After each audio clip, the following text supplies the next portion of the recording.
Hello बच्चों, कैसे हैं आप सब। पिछले क्लास में हमने आपको बताया था बहुपद का बेसिक, जिसमें बहुपद का बेसिक भी पढ़े थे और बहुपद का प्रकार भी पढ़े थे। आज हम प्रश्नावली स्टार्ट कर रहे हैं और बहुपद का पहला प्रश्नमाला स्टार्ट कर रहे हैं 2.1। बहुत ही आसान प्रश्नमाला है, थोड़ा सा ध्यान से समझिएगा।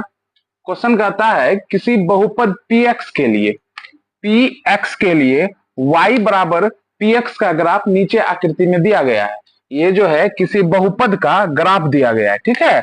ये जो px है मतलब किसी x चर वाला बहुपद का ये ग्राफ दिया हुआ है। अगर यहाँ पे py लिखा रहता तो y चर वाला बहुपद का ग्राफ दिया रहता। अभी फिलहाल px है तो ये x चर वाला बहुपद का ग्राफ है, ठीक है। तो नीचे आकृति में दिया गया है, प्रत्येक स्थिति में px के शून्यकों की संख्या ज्ञात कीजिए। मतलब जो ये बहुपद का ग्राफ दिया है ना, उस बहुपद का आपको शून्यक नहीं ज्ञात करना है, शून्यक की संख्या ज्ञात करना है। जैसे हम पहला नंबर क्वेश्चन देखते हैं।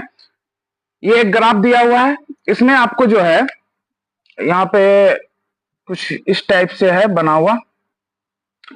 हाँ, तो ये जो बहुपद दिया हुआ है, इस बहुपद का जो ग्राफ दिया हुआ है, इस ग्राफ में px का शून्य का संख्या कैसे पता करेंगे। देखिए ये जो है इसको कहते हैं हम x अक्ष और इसको क्या कहते हैं y अक्ष। जितना भी px का शून्य बनेगा वो बनेगा इस पे x अक्ष पे, ठीक है।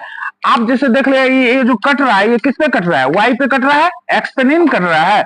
x पे अगर कटता तो जितना बार में कटता, जितना जगह कटता वही क्या होता, जितना जगह कटता वही क्या होता, वही x का शून्यक होता। तो अभी ये y पे कट रहा है, इसका मतलब इसमें जो है px शून्यक की जो संख्या है, इसमें शून्यक की संख्या कितना है, 0 है। इसमें शून्यक की संख्या क्या है बच्चों, शून्य है। इसमें शून्य की संख्या शून्य है। लेकिन यही अगर py के शून्य की संख्या पूछता तो हम बोलते 1, क्योंकि ये 1 पे कट रहा है, ये पूरा y अक्ष है ना, एक ही जगह पे कट रहा है ना। तो py का पूछता तब हम बोलते शून्य की संख्या 1। लेकिन शून्य की संख्या यहाँ px का पूछ रहा है, x पे तो कट ही नहीं रहा है, इसलिए शून्य की संख्या कितना हो गया, शून्य। अब जैसे एग्जांपल में यहां समझते हैं, दूसरा नंबर क्वेश्चन में यहाँ पे आपसे हम पूछ रहे हैं बताइए px में शून्यकों की संख्या कितना है। आप बोलिएगा सर ये तो एक जगह कट रहा है, एक जगह कट रहा है, इसका मतलब शून्य की संख्या कितना है, 1 है। शून्य की संख्या कितना है, 1। इस ग्राफ में शून्य की संख्या हो गया 1। अगर यही बोलता py में बताइए शून्य की संख्या, यहाँ पे बस px ना लिख के py के शून्य की संख्या ज्ञात कीजिए, अगर ये बोलता तो शून्य की संख्या क्या होता, 0 होता। चलिए तो उसी प्रकार तीसरा नंबर आप समझ ही रहे होंगे। यहाँ पे px की शून्य की संख्या कितनी है, 1 कट गया, 2 कट गया और ये 3 कट गया। तो यहाँ पे शून्य, ये x अक्ष है इसीलिए इस पे देख रहे हैं। y अक्ष पे बोलता है तो y अक्ष पे देखते हैं। x px का शून्य की संख्या x अक्ष पे देखेंगे। 1, 2 और 3 कितने जगह पे कट गया, 3 जगह पे कट गया। तो ये शून्यकों की संख्या कितना हो जाएगा, इसमें शून्य की संख्या आपका हो जाएगा 3। समझ में आ रहा है, बिल्कुल आसान है। यहाँ पे बता दीजिए शून्य की संख्या कितना हो जाएगा, यहाँ पे शून्य की संख्या हो जाएगा 2, क्योंकि x अक्ष पे 2 जगह कट रहा है, इसलिए शून्य की संख्या हो जाएगा कितना, 2। बिल्कुल आसान चैप्टर है, आराम से प्रश्नमाला है, आराम से इसको सॉल्व करेंगे। आप समझ रहे हैं, अगर ये py दिया रहता तो 0 हो जाता। फिर आगे देखते हैं। यहाँ पे बताइए शून्य की संख्या कितना है।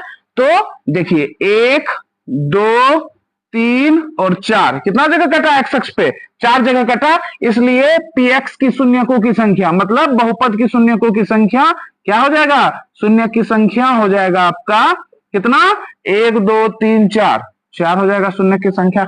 उसी प्रकार से अब यहाँ पे देखिए, यहाँ पे कितना जगह कट रहा है, 1 यहाँ पे कट रहा है, 2 कट रहा है और ये रहा 3 जगह कट रहा है, इसलिए यहाँ पे शून्य की संख्या हो जाएगा कितना, शून्य की संख्या 3। अगर ये py का पूछता, px ना पूछ के इस क्वेश्चन में py का शून्य की संख्या पूछता तो हम क्या बोलते हैं, 1। y पे एक जगह कट रहा है, 1 बोलते। यहाँ पे py का पूछता तो 1 बोलते, यहाँ पे py का पूछता तो 0 बोलते, यहाँ पे py का पूछता 1 बोलते, यहाँ पे py का पूछता 0 बोलते, यहाँ py का पूछता 1 बोलते। ठीक है बच्चों, यही आपका प्रश्नमाला था, तो खत्म हो गया। और कल जो है हम जो है प्रश्नमाला 2.2 का बेसिक करेंगे। पहले बेसिक को समझ जाएंगे, शून्य कैसे निकाला जाता है, उसके बाद उसका एक्सरसाइज करेंगे। धन्यवाद।